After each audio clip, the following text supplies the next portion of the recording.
My name is Nina. I am 30 years old. I live with my husband Daniel and our son Eli. Eli is 4 years old. We live in a small apartment on a quiet street. The apartment has one bedroom, a small living room, and a kitchen. It is not large, but it is our home.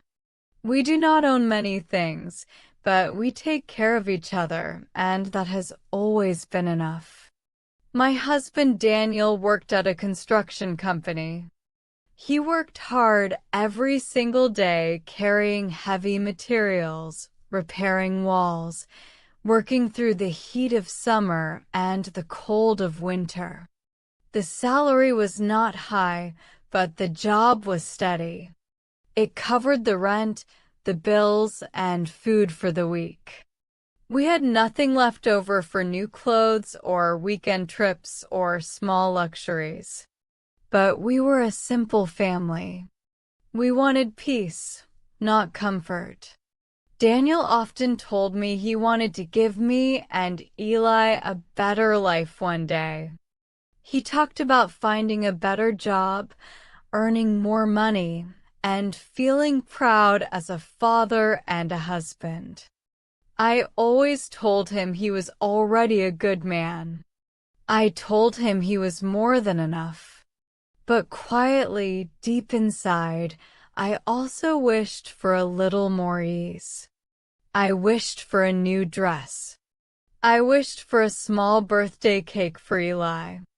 I wished, more than anything, for a little freedom from constant worry. Then one evening, Daniel came home with brightness in his eyes. He sat beside me on the sofa and held both my hands.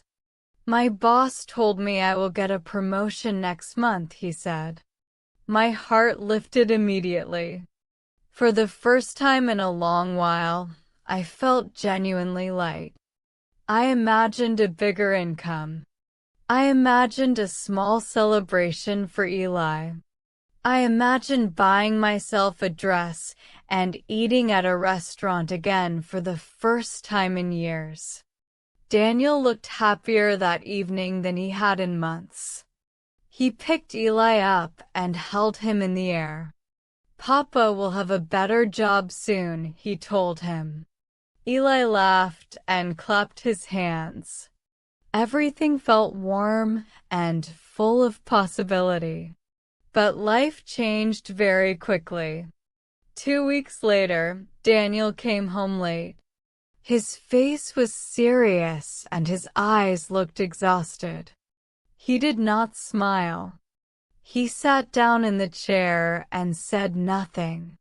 My heartbeat quickened. "What is wrong, Daniel?" I asked. He did not look at me. He pressed his face into his hands. After a long silence, he said, "They let me go." I felt cold all over. For a moment, I could not understand what he meant. "What do you mean?" I asked. Daniel took a slow breath. "The company is closing some offices," he said. "They said there is no work. They fired me." I felt the floor shift beneath me. I looked at my husband. His eyes were wet. He was fighting hard not to cry, but the pain was clearly visible. I moved beside him and held his hand. I told him we would be fine. I told him he would find something new. But inside I was frightened in a way I had never felt before. Our life was already tight. Now it felt impossible. That night I lay awake staring at the ceiling for hours. I thought about the rent. I thought about the electricity and the water bills. I thought about Eli's food. I thought about the small amount we had managed to save. It might last 1 month, perhaps 2. After that, I had no idea what we would do. I stayed quiet because I did not want Daniel to feel any worse. I could already see that he felt as though he had failed us. I refused to let him see my fear. The next morning, Daniel woke before sunrise. He said he would begin looking for work immediately. He opened his old laptop at the kitchen table and started sending his CV to every company he could find. He wrote emails. He checked job websites. He made phone calls asking about vacancies. He left the house for interviews and walked from place to place under the hot afternoon sun. He came home exhausted every evening. I always asked the same question. Did you find anything? He always gave the same answer. Not yet. Each day his shoulders grew a little heavier. Each day his eyes grew a little darker. Weeks passed. Our savings shrank steadily. I started cooking cheaper meals. Sometimes we ate the same dish 2 days in a row. I repaired Eli's old clothes rather than replacing them. When his shoes split at the sole, I fixed them with glue. I stopped buying anything for myself, no snacks, no small comforts, not even a replacement spoon when one broke. I tried to save every coin. One afternoon, I took off my wedding ring and held it in my palm. It was not expensive, but it carried the weight of a promise. Still, we needed money more than a ring. I sold it that day to cover the rent. I cried afterward, but I told myself it was for my family. Then one afternoon my friend Clara came to visit. She found me in the kitchen and tasted something I had just made. "Liana, this is really good," she said. "Have you ever thought about selling your food?" I looked at her in surprise. The idea had never crossed my mind. I cooked for my family, that was all. Clara told me she had seen other women selling homemade meals through social media and local delivery apps. She said it could bring in a little income. That night I mentioned it to Daniel. He looked uncomfortable. "You do not need to work," he said. "You already do enough. I will find a job soon. Do not worry about money." I could see the sadness behind his words. It was not really about me. He felt as though he had already failed us, and my working would only confirm it. I touched his arm gently. "It is just until you find something," I said. "It will help us a little." After a moment, he agreed. I photographed my meals and posted them online. For the first few days, nothing happened. Then one person placed an order. Then another. Within a week, I had 2 or 3 regular customers. Then more followed. The money was modest, but it paid for groceries. It kept us going. But it also made my days extraordinarily long. I cleaned the apartment. I washed dishes. I cooked for customers. I looked after Eli, put him to bed, and then returned to the kitchen to wash more dishes. By night my hands trembled with tiredness and my back ached constantly. My eyes felt like they were full of sand. But I kept going. We had no other choice. Daniel continued his search every day. He went to interviews. He walked long distances across the city. He tried. I knew that. I knew he genuinely wanted to fix things. But after months of this, something heavy began to settle inside me. A feeling of isolation. A feeling that everything rested on my shoulders alone. I started to feel invisible inside my own home. One evening, Eli started crying in his room. I was standing at the stove when hot oil splashed onto my hand. The pain was sharp. I looked across the room and saw Daniel sitting on the sofa, doing nothing. Something inside me broke open. "What are you doing?" I said. My voice was louder than I intended. "You promised you would find something." "I work all day. I cook. I sell food. I keep this house running. And I am still the one lying awake at night worrying about money. I am exhausted." My voice shook. My eyes filled with tears. Daniel did not raise his voice. He looked at me with still, sad eyes. "I am trying, Nina," he said quietly. "I am trying every day." His voice was soft and utterly worn down.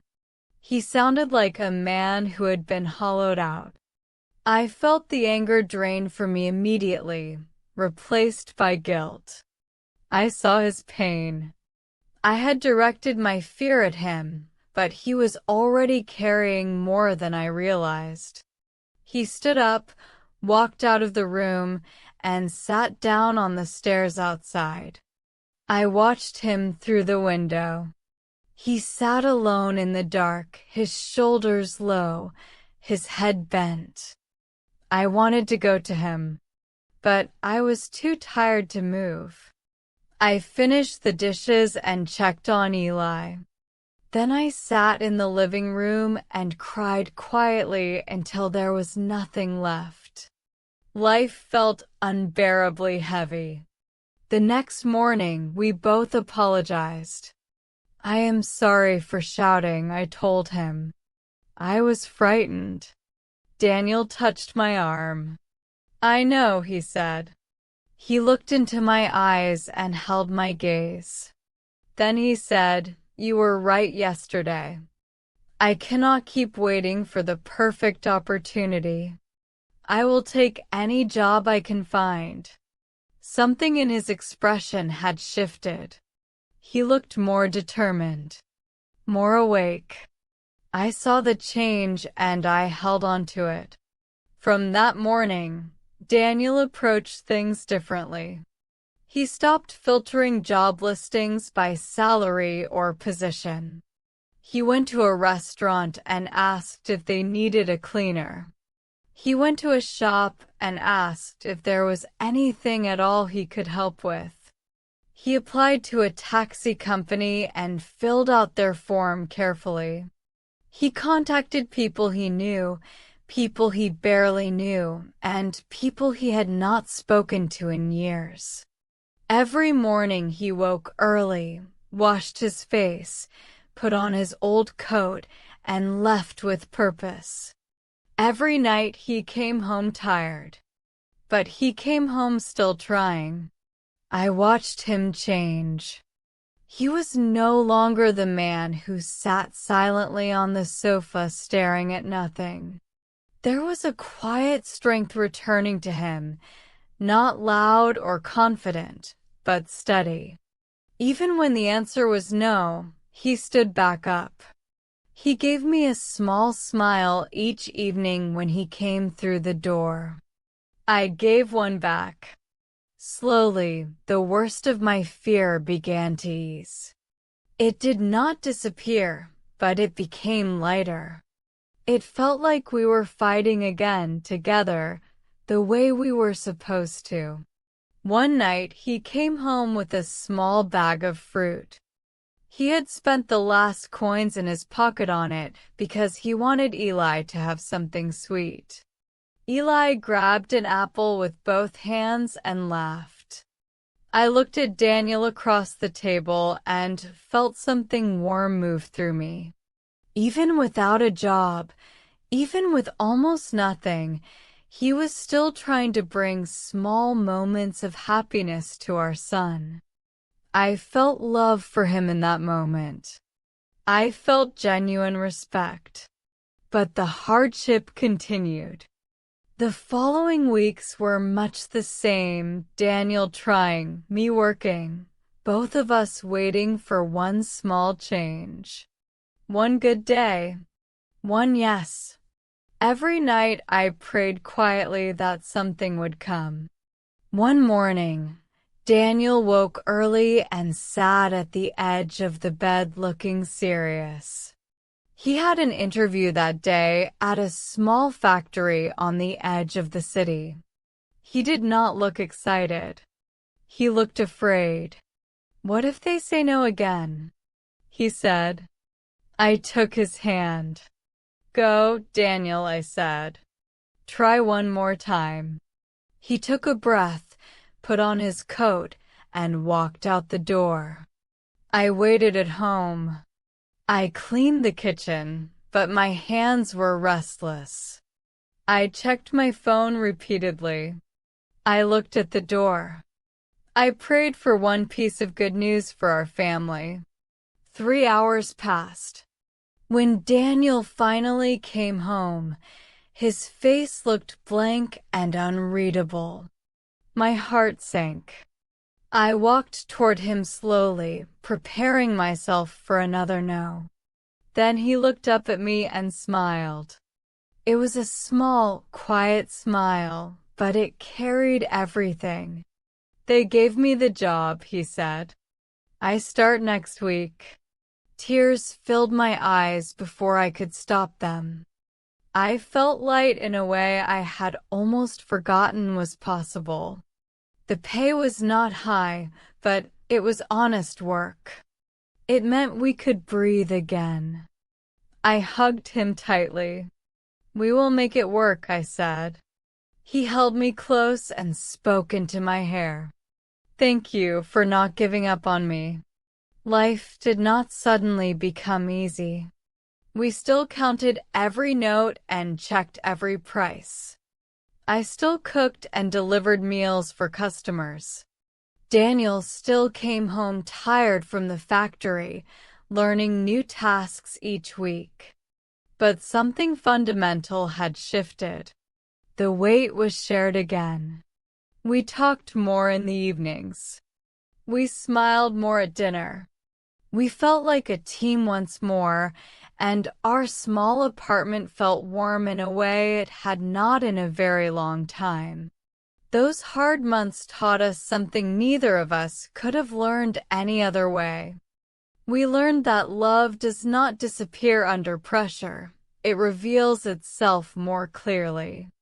We learned that a family is not held together by money or comfort, but by the choice to keep showing up for each other, even when showing up is the hardest thing in the world. If you enjoyed this story, please like, subscribe, and share. See you in the next video.